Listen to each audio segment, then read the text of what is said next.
చాటించుడి మనుష్య జాతికై సునామము, చాటించుడి అవశ్యమే సుప్రీమ సారము. జనాదులు విశేష రక్షణ సునాదము, వీణో పర్యంతము. చాటుదాము చాటుదాము, చాటుదాము చాటుదాము, చాటుదాము చాటుదాము శ్రీ యేసు నామము. Greetings to you in the precious name of our Lord and Savior Jesus Christ. Pray that you are all safe and sound by the grace of God. I'm Samuel and welcome to this YouTube channel, Made of PR program. In the previous videos, we have studied about Matthew chapter 1 to 17. And in this upcoming videos, we will study Matthew chapter 1, 18 to 25. And I'll try to give you all the minute details from this book. I promise you, dear brothers and sisters, beloved church, that as we have seen grace in the previous videos, we will also see grace in the studies also.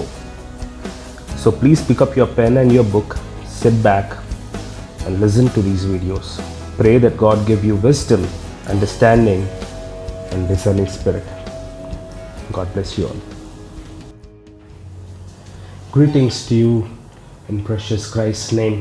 Pray that you are safe and sound during this pandemic times. We have studied much about the genealogy and we have studied only the main characters. We have seen in the previous videos regarding Matthew chapter 1 to 17.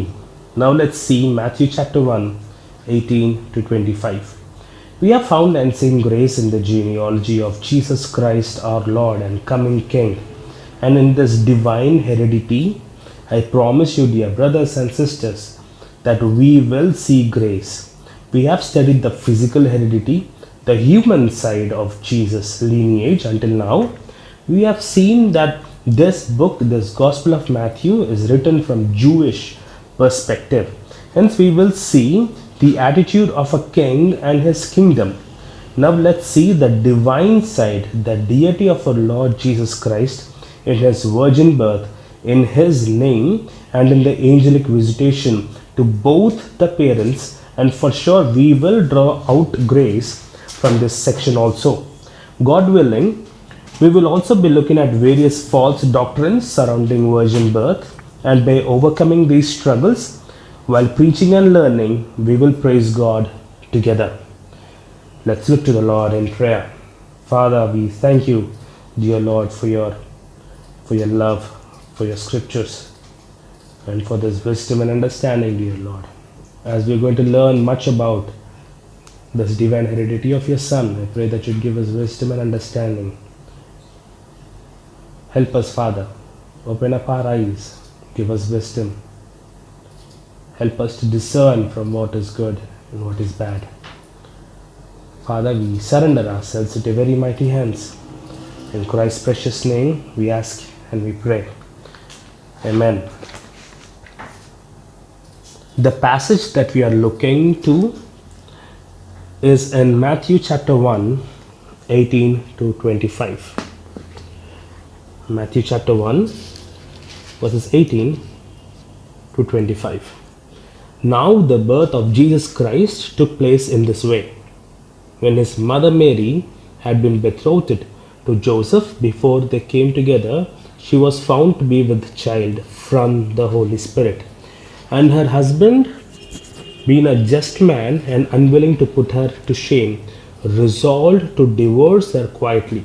But as he considered these things, behold, an angel of the Lord appeared to him in a dream, saying, Joseph, son of David, do not fear to take Mary as your wife, for that which is conceived in her is from the Holy Spirit.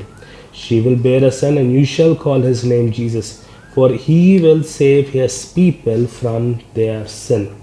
All this took place to fulfill what the Lord has spoken by the prophet. Behold, the virgin shall conceive and bear a son, and they shall call his name Emmanuel. which means God with us. When Joseph woke from sleep, he did as the angel of the Lord commanded him. He took his wife, but knew her not until she had given birth to a son, and he called his name Jesus. Let's read it keenly. Let's read with me Matthew chapter 22, verse 42. Matthew chapter 22, verse 42. Let's read from verse 41. Now, while the Pharisees were gathered together, Jesus asked them a question, saying, "What do you think about the Christ? Whose son is he? What do you think about the Christ? Whose son is he?" They said to him, "The son of David." They said to him, "Son of David." Jesus asked the Pharisees who were gathered there a question, and I want that same question to be asked to every person from every generation. This question needs to be asked: what think ye of Christ? What do we think of Christ? And whose son is he? This is the question need to be asked, dear brothers and sisters, to every person, every age, every generation. Whose son is he, and what do we think of him? Many Jewish elders and leaders believed that the Messiah, who was prophesied in the older scripts, the Old Testament, will be the son of David. They believed from a human perspective, from a human point, that the Messiah will be from the royal family tree of David, from a royal lineage. Apart from this human perspective, they were not sure of anything else, as they rejected the idea that the Messiah would be God incarnate, God in human flesh. Only few in number believed this, but they rejected the idea that their Messiah would be God and will be God. The intention of Jews were based on fact that their king, their Messiah, will be a seed of David and a human being from every sense of the royal lineage. In fact, when Jesus claimed to be the son of David and son of God, these very Jews insulted and abused Jesus because that Jesus says he is God, and they called him a blasphemer, a liar. The Jews called Jesus a blasphemer because Jesus claimed to be God. They expected their king to be a seed of David and are okay with their king to be of a royal pedigree, but are not okay being deity in human flesh. These Jews are not okay being God in human flesh. The Messiah that was promised in the Old Testament, the Jews were not okay of that promised Messiah to be God incarnate in God human flesh. Those times Jews used to think like this, but not only then, but even now, not only Jews, but many Christian believers want their king to be a human being, want their Messiah to be a human being, but they don't want that Messiah who was promised to be God. Not even then, even now, there are people who deny the fact about Jesus to be a king, but not their Lord and King. Even if we go out and ask any Christian, they stick to the fact of being just believers. Everyone wants to go to heaven, but they just don't want God to be there. Understand our sinful and radically depraved mindset, lost in sin. We just don't want God to be in human flesh. It's the same with Jews. They think it's alright to be the son of David, but not son of God. There were many who deny the fact of Jesus is the Son of God. There are few verses that I would like to quote, and I would also put them on the screen supporting my statement. It's from Matthew 22, 41 to 46. Matthew 22, 41 to 46. Luke chapter 11, 53 to 54. And John chapter 2, 18 to verse 22. These verses that we have read attest to the fact that Jesus or that the Jews or the Pharisees or any teachers of the law did not believe Christ when he claimed to be God. When Jesus Christ himself said that he was God, no one believed. I am reminded of a carol that we sing during Christmas time. This carol is called Hark the Herald. In Telugu it's called Duta Pata Parudi. Let's read the carol. Hark the herald angels sing. Hark the herald angels sing. Glory to the newborn King. Peace on earth and mercy mild. God and sinners reconciled. Verse 2. Christ by highest heaven adored. Christ the everlasting Lord. Late in time behold him come. Offsprings of the virgin womb. Veiled in flesh the Godhead see. Hail the incarnate deity. When we read this Christmas carol, this song mainly revolves around the fact that Jesus is God and King. Many sing this carol, but they are not ready to receive the reality of this song. Many years ago, there was a survey done by Red Book Magazine, on Protestant Bible College graduates and many Bible seminars where students who would be graduating will go on a full-time ministry of a local church. The survey revealed the following facts. The survey by Red Book Magazine revealed the following facts.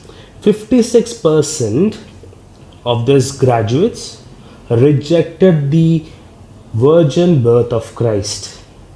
56% of the Protestant student graduates rejected the virgin birth of Christ. 71% of them rejected the idea of life after death, the eternal life. 54% of the students rejected the bodily, the physical resurrection of Christ. These people rejected that God resurrected physically. And 98% rejected the fact that Jesus is coming back, the second coming of Christ. 98% of them have rejected this idea. 56% of the students in the Protestant colleges studying and preparing for the ministry rejected the idea of the virgin birth. And this happened almost 3 to 4 decades, almost 30 to 40 years ago. I'm afraid, and what the stats show now. I wonder how many of us believers stand for the truth. I would like to draw another important survey undertook by the University of California at Berkeley on the denominations, the Protestant denominations who believe in virgin birth, who believe in Mary, the virgin birth of Christ. So 31% of the American Baptists do not believe in virgin birth. 34% of the Lutherans do not believe in virgin birth. 43% of Presbyterians, 61% of Episcopalians, 66% of the Methodist churches, 79% of the Congregationalists do not believe in virgin birth. See, there are many liberal churches around the world, dear brothers and sisters, beloved church. There are many liberal churches around the world who are not ready to accept the deity of Christ Jesus and the virgin birth. The world is not ready then, and the world is not ready now to accept the reality of Christ and is falling apart. Let's read Romans chapter 3, verse 3 to 4. Romans chapter 3, verses 3 to 4. What if some were unfaithful? Does their faithfulness nullify the faithfulness of God? By no means. Let God be true. Let God be true, though everyone were a liar. God be true, and let everyone be a liar. What does it say about man? He is a liar. There is no truth in him. He always kept on believing lies. Do not put your theology towards majoritism, beloved church. If, for example, out of 10 people, if 7 are for the negative and the false side of this doctrine, request you to please use God's wisdom of discernment and try to gauge your judgment over truth. There are many who deny the virgin birth, blatantly, strongly deny the deity of Christ Jesus, and many are doubtful And many are ignorant of the virgin birth. There are teachers, commentary writers who are afraid to deal with this subject, the virgin birth of Jesus. And few who try to be bold enough, who only try to be bold enough to deal, and who do not base their knowledge on the scriptures. The people who do not base their knowledge on the scriptures and who try to deal regarding this subject end up making some huge errors and resulting in false doctrines. We will get the right doctrine without any doubt, and not anyone who can deny the truth, and none can ignore the truth. If we just simply open our eyes through the wisdom of God and read Matthew 1 verses 18 to 25. The truth is here. The truth is here. I would like to quote Dr. Walwood, who was the president of Dallas Theological Seminary, and he quotes this. And I have taken his quote from Jesus Christ our Lord, where and the subject deals on the virgin birth, and he says this: the incarnation of Lord Jesus Christ. Incarnation is God in human flesh. The incarnation of Lord Jesus Christ is the central fact of Christianity. Upon it, the whole superstructure of Christian theology depends. The whole essence of Christianity is predicated. The whole essence of Christianity is based on the fact that Jesus is God in human flesh.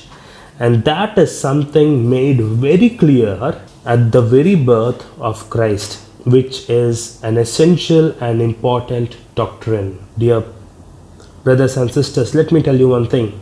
If Jesus had a human father, had a physical father, then you can never trust the Bible, because Bible says Jesus never had a human father. If Jesus was simply born of human parents, we cannot describe or we cannot rely our beliefs on his divinity and his supernatural being. We cannot describe his divinity. His virgin birth, his death on the cross, his physically bodily resurrection, the empty tomb, and lastly his return are a huge package of Christ's deity and important essential Christian doctrines. It is not possible to accept any of the above doctrine and leave out the rest, and accept few of them and leave out one doctrine. In other words, it is not possible to accept the above doctrines, any one of the above doctrines, and leave out the rest, and accept only few of them and leave one doctrine. No, it's not possible. You need to accept all of it. You need to come to a conclusion by accepting them and saying man is a wretched sinner and Christ is the greatest Savior. We must face this question that we have discussed just now, that when Jesus asked Pharisees, whose son is he, in Matthew 22:42, whose son is he? Matthew has already given the answer, humanly speaking, that Jesus is the son of David, which we have seen in the last video. So now in this upcoming videos, let's deal with the fact, whose son is he in the spiritual era, in the spiritual realm. And we have the answer in Matthew chapter 1, 18 to 25. Matthew chapter 1, 1 to 17 gives us that Jesus is the seed of Abraham, son of David. Matthew 1, 18 to 25 gives us the answer that Jesus is the Son of God, deity, and both of them are essential for the doctrine of incarnation. Meaning of incarnation, as I've just explained, God, who is the Spirit, coming in the human form on this planet Earth.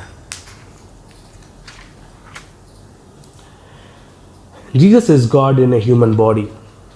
You believe it, you don't believe it, Jesus is God.